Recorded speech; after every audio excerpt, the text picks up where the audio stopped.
Bueno, continuando con los contenidos de la parte de ondas, nos toca ver hoy el capítulo sobre sobreposición y ondas estacionarias. Este ya es el último capítulo de este tema. A partir de acá estaremos continuando con la parte de termodinámica. Ok, entonces, eh, básicamente, cuando uno habla del principio de sobreposición, tiene que analizar qué es lo que pasa cuando dos ondas que viajan se mueven a través del mismo medio y se sobreponen y ver cuál es la función de onda que se va a obtener en ese punto como sobreposición de las dos ondas. Vamos a ver que se deben cumplir una serie de condiciones especiales para poder justamente obtener una expresión matemática de la onda que se va a sobreponer. Entonces, aquí tenemos un caso muy sencillo de ondas mecánicas. Se tiene un estanque y posiblemente está empezando a llover y entonces cada una de las gotas de lluvia que cae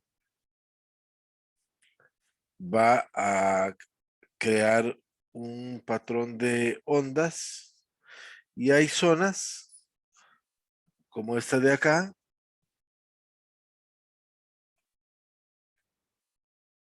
donde hay sobreposición, o sea, hay un frente de ondas que es este de acá, hay otro frente de ondas que es este de acá y justamente en este punto se sobreponen.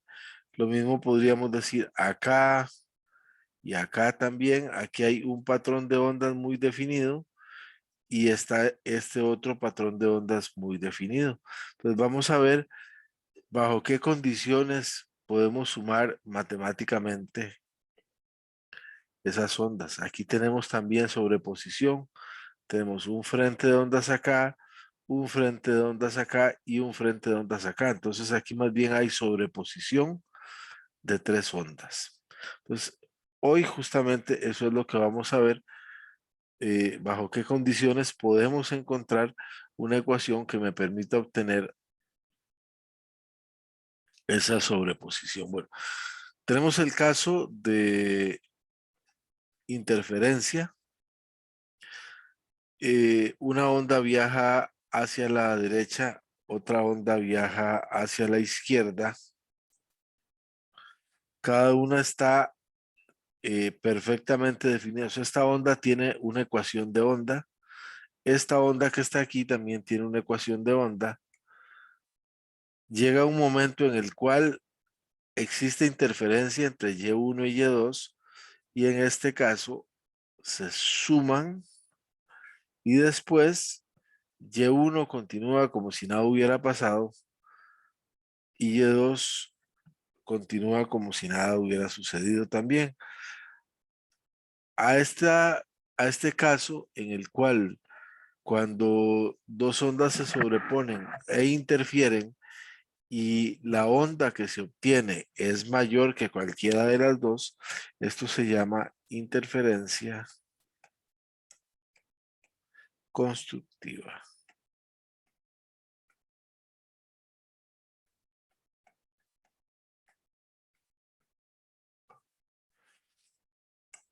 Entonces, vean que hay una característica con respecto a la fase que tiene que tener para poder tener efectivamente interferencia constructiva. Bueno, pero tenemos otra situación. ¿Qué pasa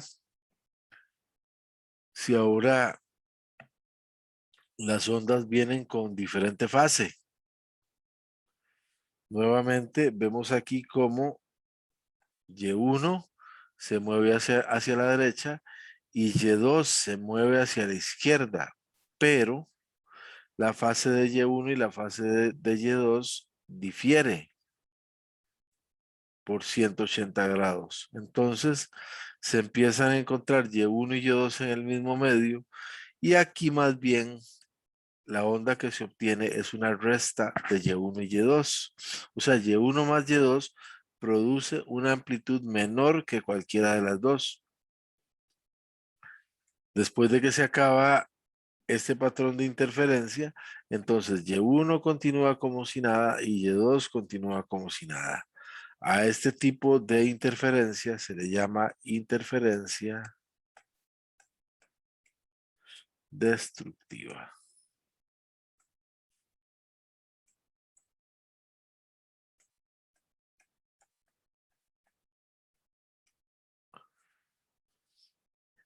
Y podemos de manera muy sencilla hablar de interferencia destructiva cuando la onda que se obtiene es menor que cualquiera de las ondas que están interfiriendo en este medio elástico, en este caso una cuerda.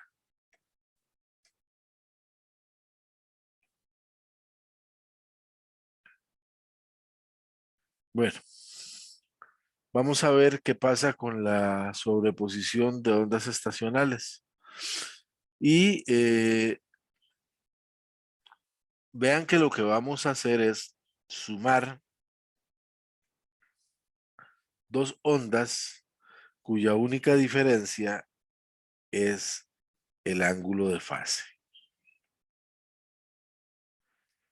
Las dos tienen K, la misma K, las dos tienen la misma omega, viajan exactamente en la misma dirección y la única diferencia es el ángulo de fase. Eh, Sumar ondas que tuvieran bueno, y otra cosa, también vean que las dos tienen la misma amplitud. Sumar ondas que tuvieran diferentes amplitudes, diferentes números de onda y diferentes frecuencias angulares implicaría un proceso matemático mucho más complejo y se haría utilizando series de Fourier. Obviamente, la utilización de series de Fourier escapa completamente a los contenidos de este curso. Bueno, entonces, se pueden sumar Y1 y Y2. Aquí está. Se saca la A factor común y se usa esta identidad trigonométrica que tenemos acá, que el seno de A más el seno de B es igual a 2 veces el coseno de A menos B entre 2 por el seno de A más B entre 2. Esto que está aquí sería A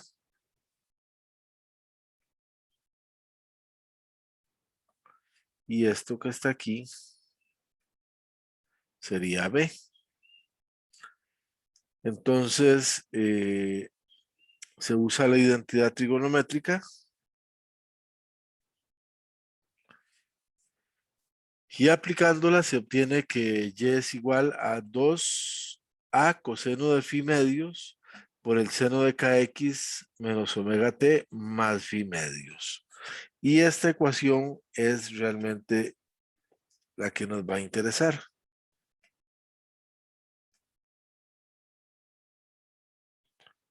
O escrita de otra manera, Y es igual a 2A coseno de phi medio seno de kx menos omega t. Eh, Esto nos indica fácilmente cuando hay interferencia constructiva y cuando hay interferencia destructiva. Para que haya interferencia constructiva, para interferencia constructiva,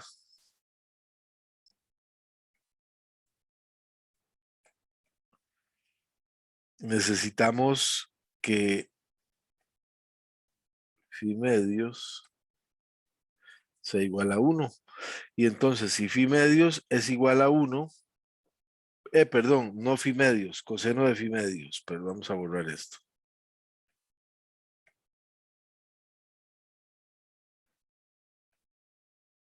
coseno de phi medios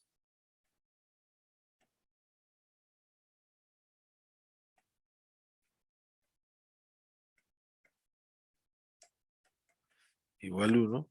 Y para la destructiva necesitamos que el coseno de phi medios sea igual a 0. Cuando el coseno de phi medios es igual a 1, cuando phi es 0, pi, 2pi, 3pi. Y cuando,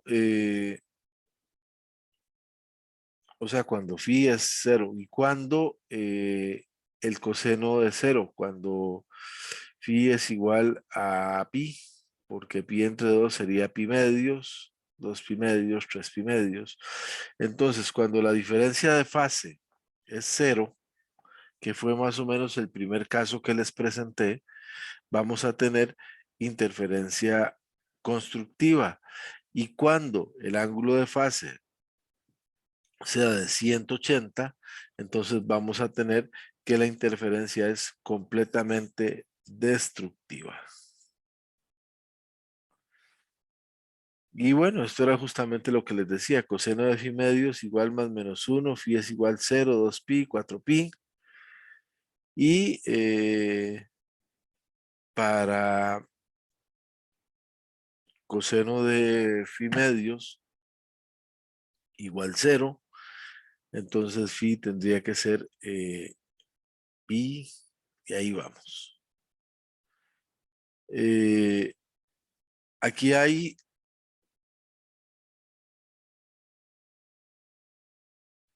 una Y1 y una Y2. Lo que pasa es que no se ven porque una queda encima de la otra, que es la más pequeñita. Y1 y Y2 son exactamente iguales y tienen exactamente la misma fase. De hecho, aquí esto nos está indicando que en este caso phi es igual a 0. Entonces, cuando phi es igual a 0, la resultante de Y1 más Y2 va a ser una onda con el doble de la amplitud original.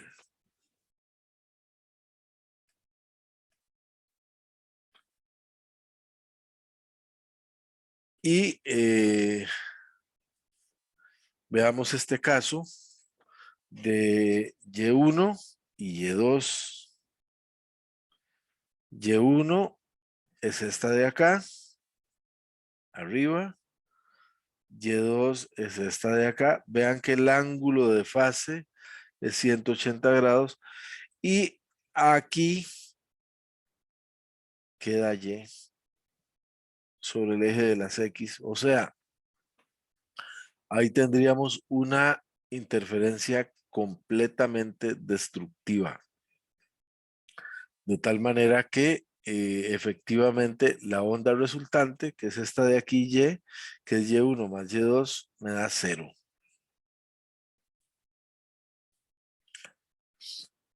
Y ya habíamos visto que esto pasa justamente cuando esto de acá es 180. 180 entre 2 da 90, coseno de 90 es 0, y entonces la onda resultante desaparece.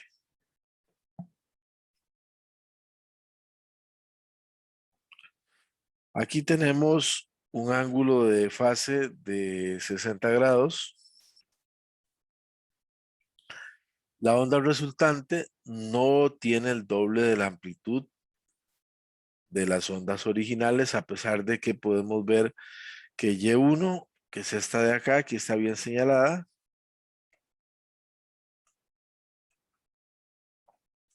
Aquí está bien señalada Y1, es esta de acá.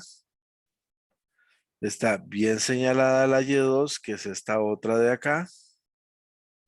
Y la Y, no, vean que la amplitud de Y1 y la amplitud de Y2 son exactamente iguales, pero Y, que es la onda resultante, no tiene el doble de la amplitud que cualquiera de ellas, sino que sí tiene una amplitud un poquito mayor, pero no es exactamente el doble de la amplitud. Y esto es porque el ángulo de fase es de 60 grados. Profe, ¿Sí? siempre va a ser de 60 grados. No, este es un caso particular. Yo lo podría hacer con 30, lo podría hacer con 20, lo podría hacer con 50, pero este es un caso particular simplemente donde se ve que si la diferencia es de fase es diferente de cero, la onda resultante va a ser menor, la amplitud de la onda resultante va a ser menor que las otras ondas. Y no en el caso donde la fase es cero, que si la fase es cero, la onda resultante va a tener una amplitud que es exactamente el doble de cualquiera de las ondas, porque recuerden que estamos trabajando con ondas que tienen exactamente la misma amplitud. Entonces, si la interferencia es completamente constructiva, la onda resultante va a tener una amplitud que es igual a 2A. ¿De acuerdo? Sí, profe. Ok, Gracias. con mucho gusto. Bueno, ahí tenemos también bien señaladas la Y1 y la Y2 y la suma de ellas.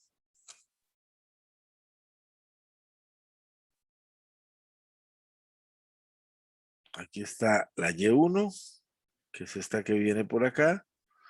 Aquí está la Y2, que es esta que viene por acá. Y aquí tenemos la suma de Y1 y Y2, que sería efectivamente esta onda que viene por acá. Esto es en interferencia constructiva. En interferencia destructiva, tenemos aquí la Y1, que es esta. Aquí está debidamente señalada. La Y2, que es esta de acá. Y la Y1 más Y2,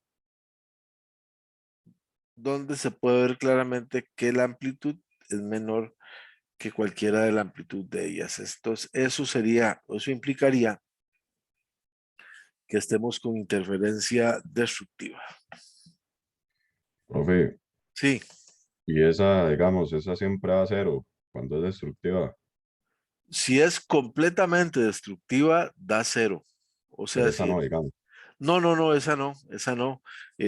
Para que fuera completamente destructiva, entonces la onda resultante debería venir aquí. O sea, si el ángulo de fase es 180, ¿por qué? Porque el coseno de 180 entre 2 es coseno de 90 y coseno de 90 es cero. Entonces, ese ángulo de fase de 180 me anula completamente. Entonces, cuando el ángulo de fase es cero, decimos que la interferencia es completamente constructiva, que solamente en ese caso se da. Y cuando el ángulo de fase es 180, decimos que la interferencia es completamente destructiva. Completamente constructiva significa que la onda resultante tiene una amplitud que es igual a 2 veces la amplitud de las ondas originales. Y la interferencia completamente destructiva significa que la onda resultante desaparece. Entonces, hay constructiva y hay destructiva cuando los ángulos no son ni 0 ni 180. Y hay completamente constructiva cuando el ángulo de fase es 0 y completamente destructiva cuando el ángulo de fase es 180 grados. ¿De acuerdo?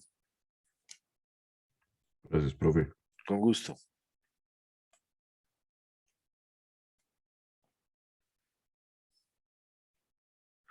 Cuando se encuentren problemas de este tipo, no los vamos a ver. Estos son problemas de interferencia con ondas de sonido coherentes. Únicamente vamos a ver sobreposición e interferencia en cuerdas y lo vamos a ver en ondas de sonido, pero cuando están confinadas en un tubo. Entonces, si se encuentran problemas de este tipo, que hay algunos ahí, no lo vamos a, no lo vamos, eso no lo van a hacer. Ok, Ahora vamos con las ondas estacionarias. Vean que en el caso de las ondas estacionarias, lo que tenemos es una onda que viaja a la derecha y una onda que viaja a la izquierda. Bueno, ¿por qué viaja a la derecha? Por este signo negativo acá, y por qué viaja a la izquierda por este signo positivo acá. Entonces, en este caso, vamos a aplicar igual la identidad que seno de A más B es igual a seno de A coseno de B más menos coseno de A por el seno de B. Y esto de aquí va a ser A. Y esto de aquí va a ser B. Evidentemente, aunque sea por solo un signo, eso ya los hace diferentes. Entonces tenemos que seno de A más B, seno de A coseno de B es más menos coseno de A seno de B. Y entonces nos queda esto que está aquí. Recuerden que para que esto sea una onda viajera,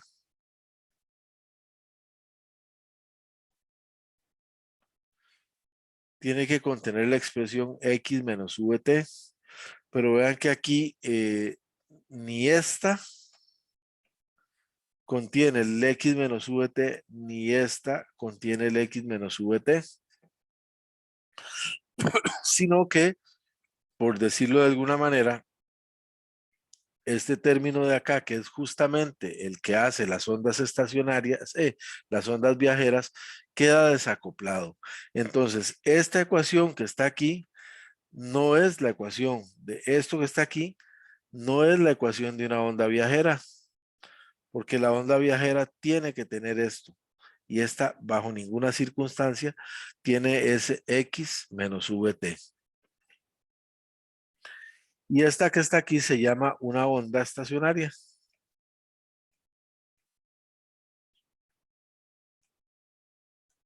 Y ya vamos a ver por qué se denomina una onda estacionaria.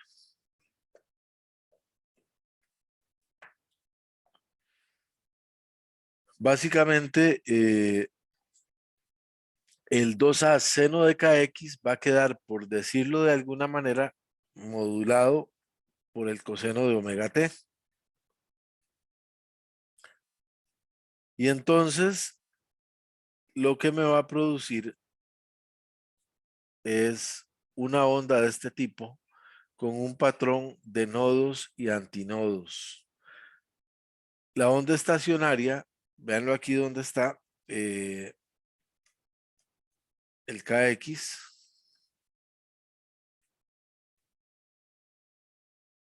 que es esta que está aquí, es el 2a seno de kx. Cuando el coseno de omega t vale 1. Entonces, cada punto de la cuerda va a vibrar con una amplitud fija. Entonces, aquí, este punto va a ser esto, ¿verdad?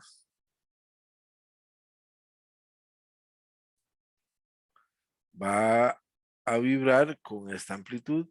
Este punto va a vibrar con esta amplitud. Este punto va a vibrar con esta amplitud. Y este punto no va a vibrar. Los puntos que no vibran se conocen como nodos. Y los puntos que vibran con la máxima amplitud se conocen como antinodos. ¿Dónde se producen los nodos? Bueno, se producen donde kx es igual a 0, pi, 2pi, 3pi. O sea, x es igual 0, lambda medios, lambda, 3 lambda medios, para n igual 0, 1, 2, 3. O sea que los nodos se están produciendo cada media longitud de onda. De aquí a aquí hay media longitud de onda. De aquí a aquí hay media longitud de onda. Vean que los antinodos también se producen cada media longitud de onda. Tendríamos aquí el antinodo y tendríamos aquí el antinodo. Y entre este antinodo y este antinodo hay media longitud de onda. Entre este nodo y este nodo hay media longitud de onda. Y entre un nodo y un antinodo tenemos un cuarto de longitud de onda. Entonces, básicamente, cuando se produce un patrón de ondas estacionarias, esas son las características que vamos a tener. La separación entre nodos es de media longitud de onda, la separación entre antinodos es de media longitud de onda y la separación entre nodos y antinodos también es de, sería de un cuarto de longitud de onda.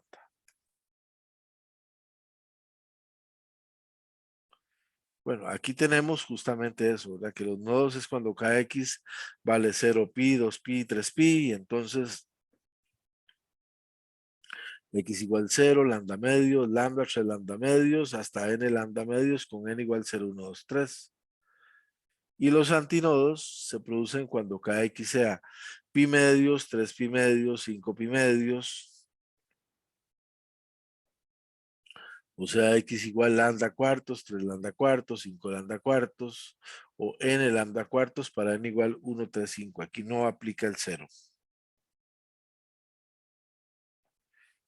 Entonces, la distancia entre nodos adyacentes es lambda medios. La distancia entre nodos adyacentes es lambda medios. Y la distancia entre nodos y antinodos es lambda cuartos. Que fue justamente lo que les acaba de decir.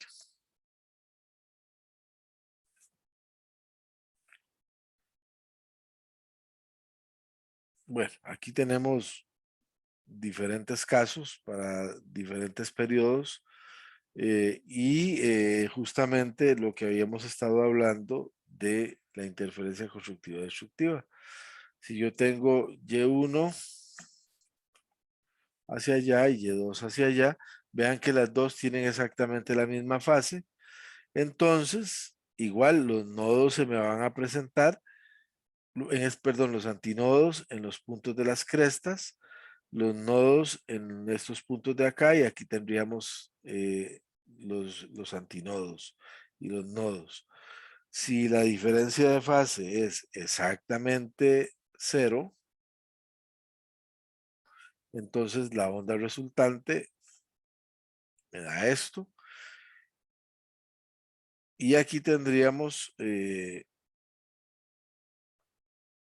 otro caso donde tenemos un tiempo que es igual a t medios. Recordemos que está el omega t también. El omega t es el que me dice qué tan grande es la onda. Y aquí estamos trabajando el tiempo con fracciones de periodo.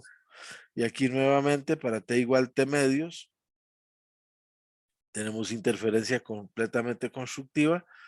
Una onda a la derecha, una onda a la izquierda, una onda a la izquierda, una onda a la derecha, para un tiempo que sea igual a t cuartos, entonces me quedaría la interferencia completamente destructiva y no tendríamos aquí patrones de nodos y de antinodos.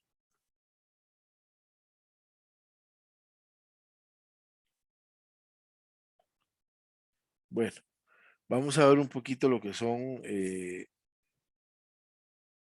los efectos de frontera. Aquí tenemos un caso de una frontera que es fija. Entonces, cuando el pulso incide sobre una frontera fija, se va a reflejar, pero se va a reflejar cambiando de fase.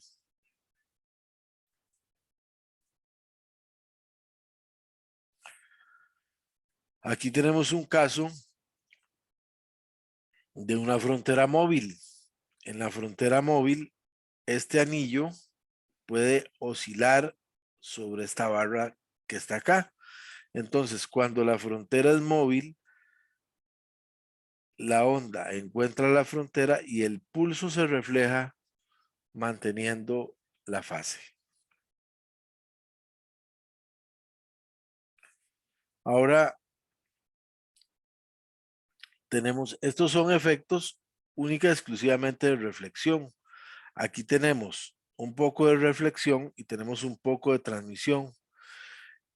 Pues, ¿cuál es esta situación? Esta situación es una donde un pulso pasa de un medio menos denso a un medio más denso. Y cuando hablo de densidad, estoy hablando de densidad lineal de masa. Es evidente que esta cuerda es más gruesa que esta de acá. Entonces, la densidad lineal de masa de esta cuerda es menor y la densidad lineal de masa de esta cuerda es mayor. Entonces, cuando un pulso cambia de una frontera de menor densidad a una de mayor densidad, una parte del pulso se refleja, se transmite, esto es transmisión, una parte del pulso se transmite manteniendo la fase y otra parte del pulso se refleja cambiando de fase. O sea, que esto de aquí funciona como si fuera una frontera fija, pero al ser dos cuerdas vamos a tener transmisión, un poco de transmisión y un poco de reflexión. Ahora, ¿qué pasa si es al revés? Si pasa de un medio más denso a un medio menos denso. Y recuerden que cuando hablo de densidad, estoy hablando de densidad lineal de masa. Entonces, igual, una parte del pulso se va a transmitir, pero vean que esta transmisión es sin cambio de fase y otra parte del pulso se va a reflejar. Entonces, en este caso, esta frontera funciona cuando pasamos de un medio más denso a un medio menos denso, funciona como si fuera una frontera móvil. Recordemos que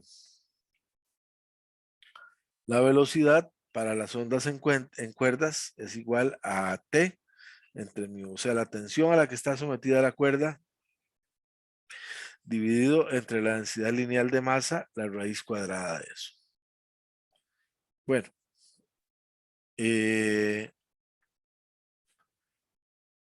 básicamente podemos aplicar el modelo de fronteras y de ondas estacionarias en una cuerda. Vamos a ver que mucho de lo que vamos a ver aquí está relacionado con el sonido que se produce en los instrumentos de cuerda o el sonido que se produce en los instrumentos de viento. Pues en los instrumentos de cuerda generalmente vamos a tener dos fronteras. Si esto fuera una guitarra, tendríamos una cuerda y tendríamos una frontera. Y vamos a ver que para que se produzcan ondas estacionarias tiene que haber una relación entre la longitud de la cuerda y la longitud de onda. Entonces, no en cualquier cuerda que yo ponga se van a producir ondas estacionarias. Por eso es que la fabricación de los instrumentos musicales de cuerda tiene una ciencia detrás de ello en cuanto a lo que son las longitudes de entre una frontera y otra frontera para que se puedan producir ondas estacionarias. Entonces, aquí tendríamos lo que es un patrón de ondas estacionarias en una cuerda. Vean que este primero, en una misma cuerda, yo puedo producir diferentes armónicos. El primer armónico es aquel donde solo tengo dos nodos y un antinodo, que sería, además de ser el primer armónico, se conoce también como el modo fundamental. Y entonces tenemos nodo, nodo y antinodo. Y el modo fundamental, ojo, que es con n igual 1.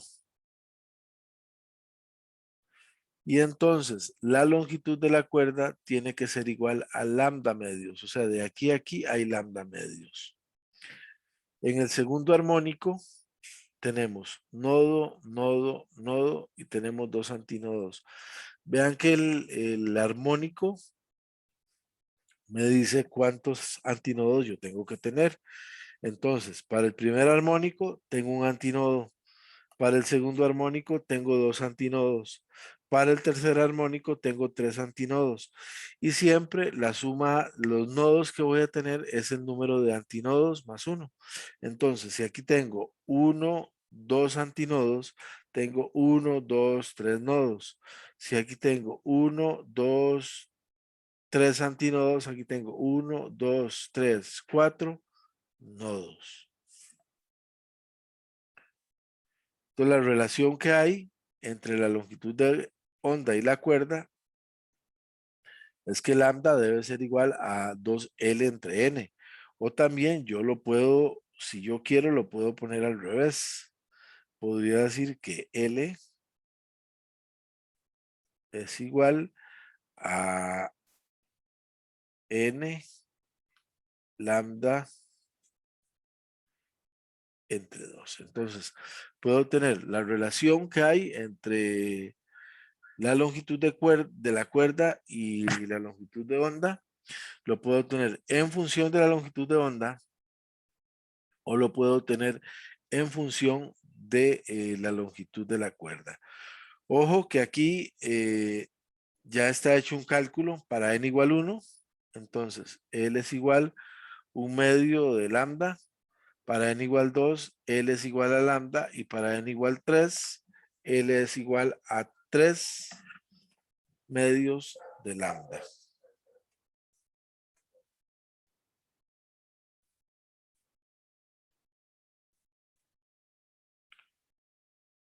Bueno, nos interesan mucho las frecuencias fundamentales. Recordemos que eh, la velocidad siempre la vamos a poner como lambda por f. Entonces, la frecuencia va a ser v entre lambda n. Ya habíamos dicho que lambda n es n entre 2L. Bueno, 2L entre n, perdón, como aquí está en el denominador. Entonces se me invierte y me quedaría que Fn es NV entre 2L. Pero vean que podemos poner también en esta expresión el T entre mu. Entonces la frecuencia me quedaría 2NL raíz de T entre mu para n igual 1, 2, 3. Entonces, la frecuencia fundamental o la frecuencia del primer armónico sería poniendo n igual 1. Con n igual 1 me queda que la frecuencia es 1 entre 2L por la raíz de T entre mu. Y ahí tendríamos la frecuencia del primer armónico. Si ponemos la frecuencia del segundo armónico sería 2 entre 2L T entre mu. La 3 es 3/2 1 entre L T entre mu y ahí se irían. Entonces, siempre las frecuencias de los armónicos subsiguientes van a ser igual a valores enteros de la frecuencia fundamental. Entonces, por ejemplo, F2 es 2F1.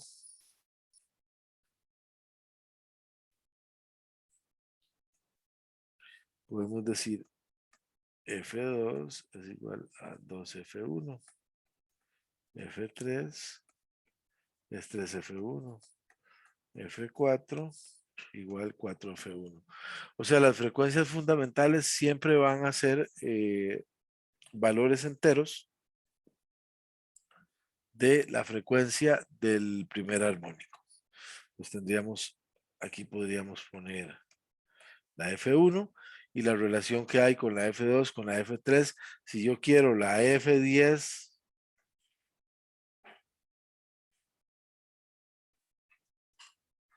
pues es 10F1. Entonces siempre la frecuencia fundamental me va a dar un valor y las otras frecuencias van a ser valores enteros de la frecuencia fundamental.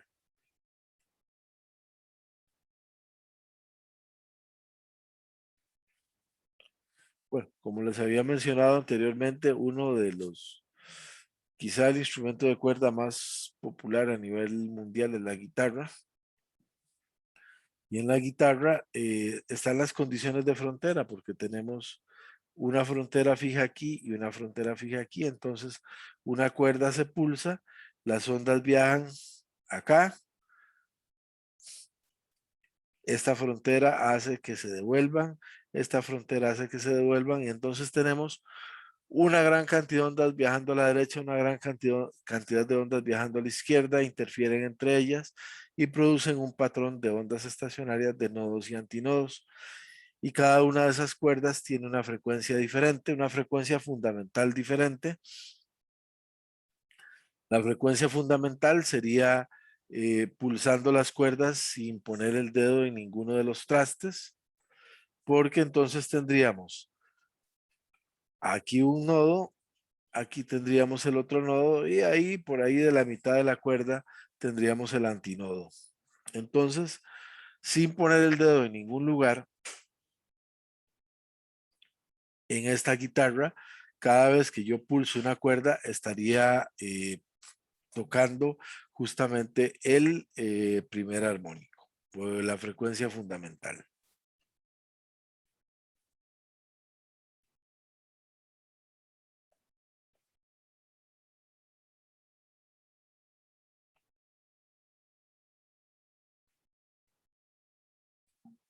La resonancia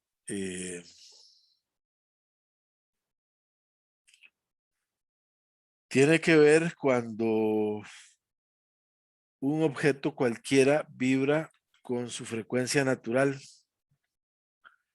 Y entonces cuando un objeto vibra con su frecuencia natural, la resonancia lo que hace es que se vayan a producir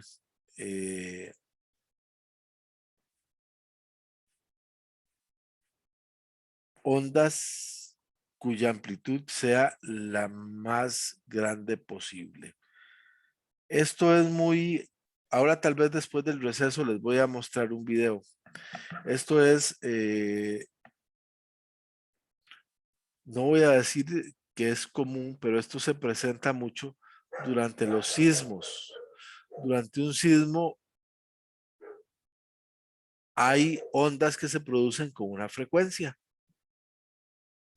que tiene que ver con condiciones que no vamos a analizar acá. Las estructuras, los edificios, los puentes, las casas tienen frecuencias naturales de oscilación. Si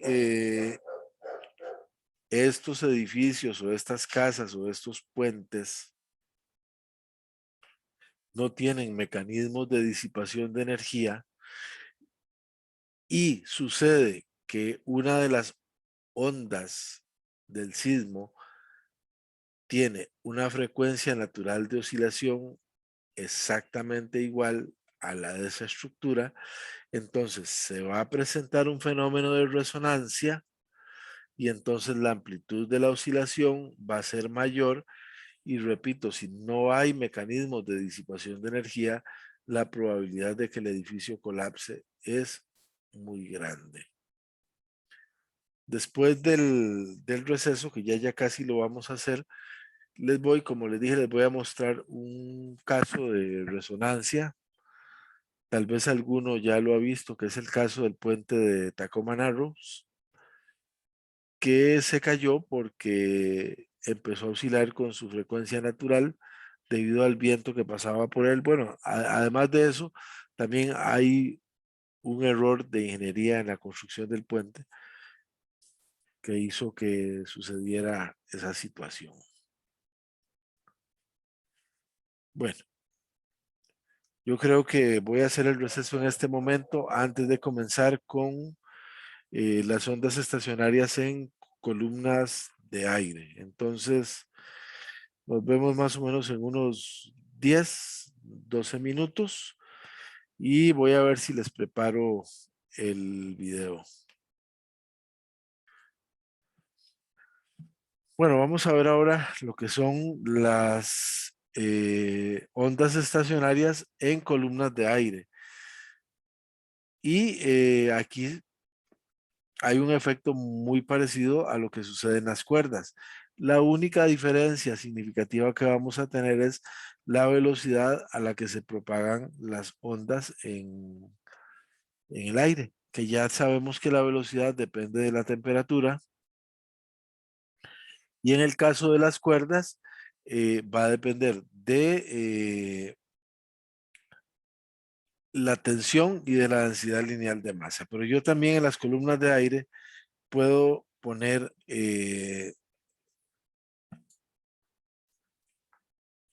a resonarlas. Bueno, hay dos tipos de columnas de aire. Yo puedo tener columnas en tubos abiertos. Estos de aquí se llaman abiertos.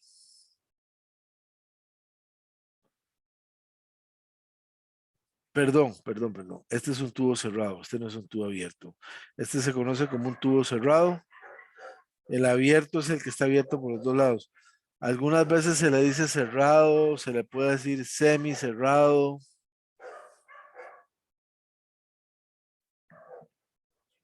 Y entonces tenemos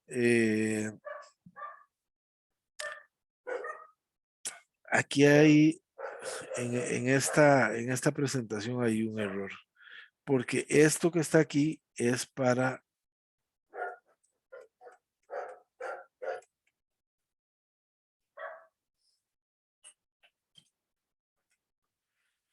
los tubos que son cerrados. Para los tubos cerrados, Fn es igual a... Ah, no, perdón, sí está bien. Fn es NV entre 2L. Un momento, yo creo que aquí es donde está el error.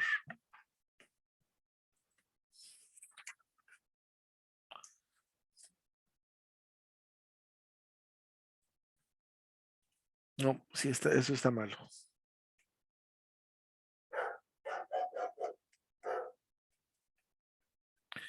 Se confunden, es Fn es igual a N V entre 4L y N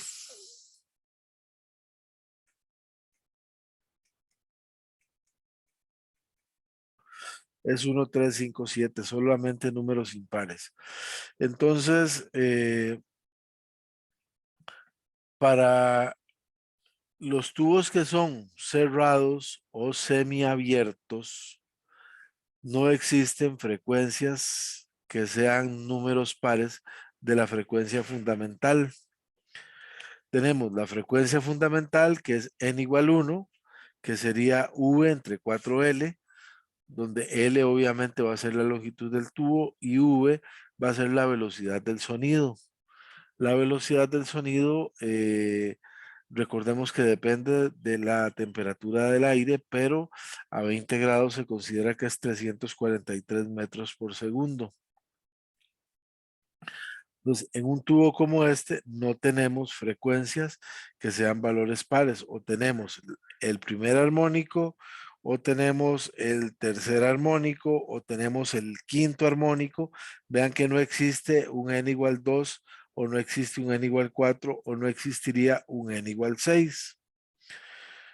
Pues por eso es que los números van n igual 1, 3, 5, 7, etcétera, etcétera, etcétera. Ese sería el tubo cerrado. En el tubo cerrado, siempre del lado abierto o semicerrado se produce un antinodo y en el lado cerrado se produce un nodo. en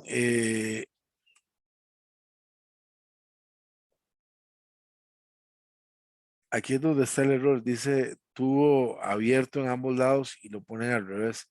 Aquí estuvo abierto en un lado y aquí es tubo cerrado en un lado, pero aquí sería tubo abierto.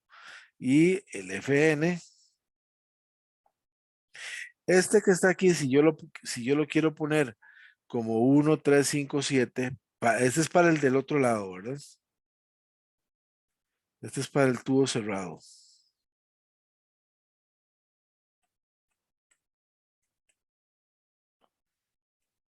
Si yo lo quisiera poner como 1, 2, 3, de tal manera que pueda poner todos los n's, puedo poner la frecuencia como 2n-1, u entre 4l, o ponerla como la puse anteriormente.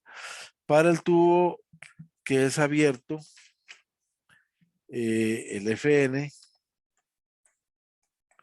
si es nv entre 2l, y aquí el n si es 1, 2, 3, etcétera, etcétera, etcétera. Entonces, en el tubo que es abierto, vean que sí existen frecuencias tanto para números pares como para números impares. Esto de aquí de cerrado lo vamos a tachar porque es el del otro lado, ya se los corregí.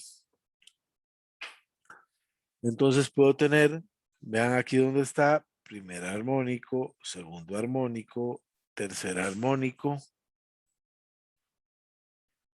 y las frecuencias ahí están dadas de acuerdo a la longitud, siempre en los extremos abiertos, porque recuerden que el otro tubo tiene un extremo cerrado. En los extremos abiertos se va a producir antinodo, antinodo, nodo, y en el centro, para el primer armónico, se va a producir un nodo en el centro. Entonces igual aquí tenemos antinodos en los extremos, antinodos en los extremos, no importa si es el primero, el segundo, el tercero, siempre vamos a tener antinodos en los extremos y depende del modo en el que estemos, el modo de vibración, así va a ser la cantidad de antinodos que vayamos a tener. Profe, M y N es lo mismo, ¿verdad? O Sí, sea, sí, ellos hacen la diferencia M como para el tubo cerrado y N para el tubo abierto, eso es todo. Pero yo me quedaría con la otra ecuación que dice que esta F es NV entre 4L, donde N es 1, 3, 5, 7, pero sí es lo mismo.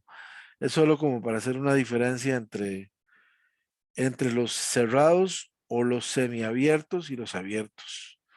Bueno, obviamente eh, en un, en un concierto de una orquesta hay resonancia, están instrumentos de cuerdas, hay instrumentos, bueno, instrumentos de viento, ahí los veo ahí atrás están. Entonces, en los instrumentos de viento se producen ondas estacionarias y en los instrumentos de cuerda se producen ondas estacionarias que se transmiten a las personas que los están oyendo. Hay un detalle muy importante y es que cuando una onda cambia de medio de propagación, la frecuencia no cambia. Cambia la longitud de onda y cambia la velocidad, pero la frecuencia es la misma. Si no fuese así, de prácticamente la música no podría ser posible. Lo mismo pasa cuando los que tengan que ir a física 3 lo vean con ondas electromagnéticas. Cuando una onda electromagnética cambia de medio de propagación, igual, la frecuencia se mantiene, pero la velocidad y la longitud de onda se ajustan de tal manera que la frecuencia siga siendo la misma. Entonces aquí son solo columnas de aire y creo que con esto terminamos porque la parte de batimientos, ¿qué es esto de acá? Batimientos, batimientos, batimientos, eso no entra. Entonces,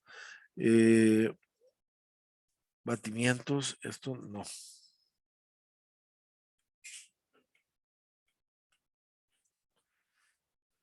Todo lo que sea batimientos no entra. Entonces, la clase de hoy queda hasta aquí.